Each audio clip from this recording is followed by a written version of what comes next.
دو صحابہ تھے، دونوں گہرے دوست تھے، بہت ہی گہرے دوست، مدینے کے رہنے والے۔ اس میں سے ایک صحابی تجارت کے لیے جا رہے تھے اور ان کے گھر بار میں ان کی بیوی تھی بس، اور کچھ نہیں۔ تو اپنے دوست سے کہا کہ میں جا رہا ہوں، مجھے آنے میں تاخیر ہو سکتی ہے، میرے گھر پر اگر کبھی سودا سلف لانے کی ضرورت پیش آئی تو میری بیوی کو یہ پہنچا دینا، ساز و سامان۔ یہ کہہ کر کے وہ تجارت پہ چلے گئے۔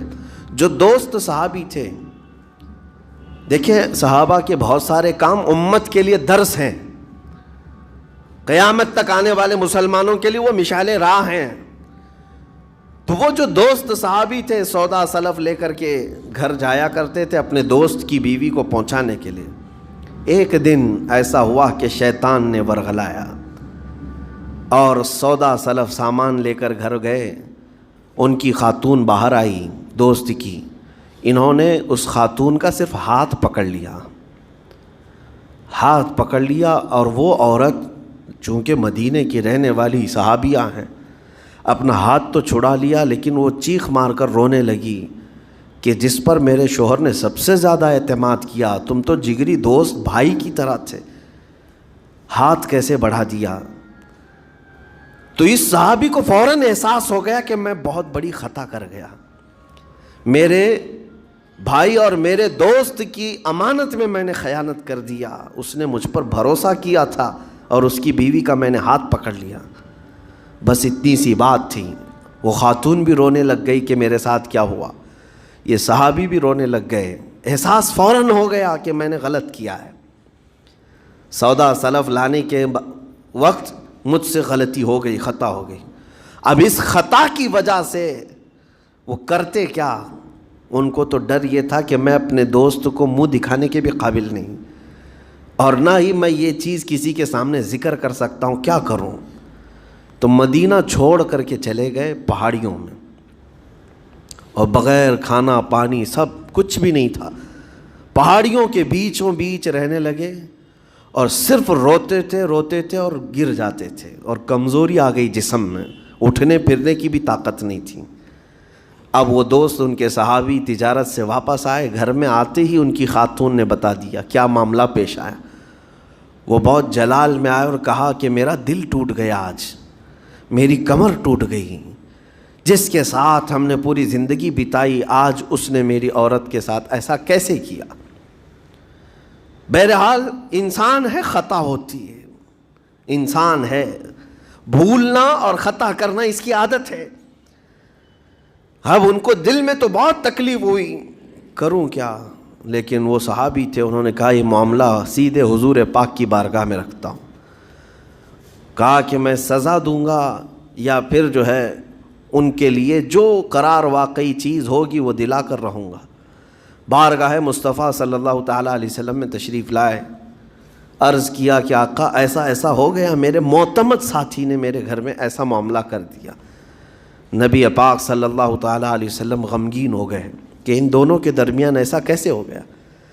پھر تھوڑی دیر کے بعد رحمت عالم صلی اللہ علیہ وسلم جو غیب داں نبی ہیں، ہر چیز کو جانتے بلکہ اپنے امتیوں کے احوال سے باخبر رسول ہیں، نبی پاک صلی اللہ تعالیٰ علیہ وسلم اپنے اس غریب صحابی کے حالات معلوم کیے، پتہ چلا کہ وہ تو گھر بھی چھوڑ دیا، مدینے بھی چھوڑ دیا، پہاڑیوں میں جا کر کے پناہ لے کر کے اکیلا تنہا رہ رہا ہے۔ اللہ کے نبی صلی اللہ تعالیٰ علیہ وسلم اپنے اس غریب امتی صحابی کے حالات معلوم کرنے کے بعد اللہ کریم کی بارگاہ میں عرض کرتے ہیں کہ مولا تو فیصلہ سنا دے۔ اللہ تعالیٰ نے آیت نازل فرمائی، جو آیت میں نے آج آپ کے سامنے تلاوت کیا۔ اللہ تعالیٰ فرماتا ہے وَالَّذِينَ إِذَا فَعَلُوا فَاحِشَةً أَوْ ظَلَمُوا أَنفُسَهُمْ، جن لوگوں نے گناہ کر لیا یا اپنی جان پر ظلم کیا ہے، پھر ذَكَرُوا اللَّهَ فَاسْتَغْفَرُوا لِذُنُوبِهِمْ، اللہ کو پھر جلدی یاد کر لیا اور توبہ کر لیا۔ رب تعالیٰ فرماتا وَمَنْ يَغْفِرُ الذُّنُوبَ إِلَّا اللَّهُ، محبوب بتاؤ اللہ کے سوا کون ہے گناہوں کی بخشش کرنے والا؟ اللہ تعالیٰ ان کے گناہوں کو معاف کر دیتا ہے جو فوراً اپنے گناہ کے بعد یاد کر لیتے ہیں کہ مجھ سے خطا ہوئی ہے۔ رسول کریم صلی اللہ تعالیٰ علیہ وسلم نے اس صحابی کو بتایا تیرے بھائی سے بھول ہوئی، خطا ہوئی، لیکن رحمان نے اس کی بخشش کا مصداق قرآن میں سنا دیا کہ وہ باز آ گیا اور توبہ کر رہا ہے، لہٰذا تیرے لیے بھی یہ زیب نہیں دیتا کہ تو اب کوئی انتقام لے، تو اپنے دل سے معاف کر۔ یہ صحابی تھے، اللہ کے نبی صلی اللہ علیہ وسلم کے پروردہ تھے، نفسانیت اور خواہشات کے نہیں۔ یہ فوراً گئے اور اپنے اس جگری دوست کو، اپنے اس بھائی کو ڈھونڈتے ہوئے پہاڑیوں کے بیچوں بیچ جا کر کے دیکھا۔ ان کی حالت بہت خستہ تھی، کمزور ہو گئے تھے اور روتے روتے اتنا تھک گئے تھے، نہ کھانا ہے نہ پانی ہے، بس یہ کہ ان سے خطا کیا ہوئی تھی، اپنے دوست کی عورت کا ہاتھ پکڑ لیا تھا، بس میرے عزیزو اس سے بڑا نہیں۔ ہاتھ پکڑنے پر ان کو اس قدر احساس تھا کہ مدینہ چھوڑ دیے۔ لوگ یہاں پورے کے پورے گناہ میں ڈوب جاتے ہیں، زنا میں ڈوبتے ہیں، انہیں احساس تک نہیں۔ یہ صحابی گئے اور جیسے ہی یہ گئے تو وہ ہوش میں آئے اور رونے لگے کہ میرا بھائی آ گیا اور اب شاید یہ انتقام لے گا، بدلہ لے گا، مجھے مار ڈالے گا، کیونکہ میں نے اس کا اعتماد توڑا، اس کا بھروسہ ختم کیا۔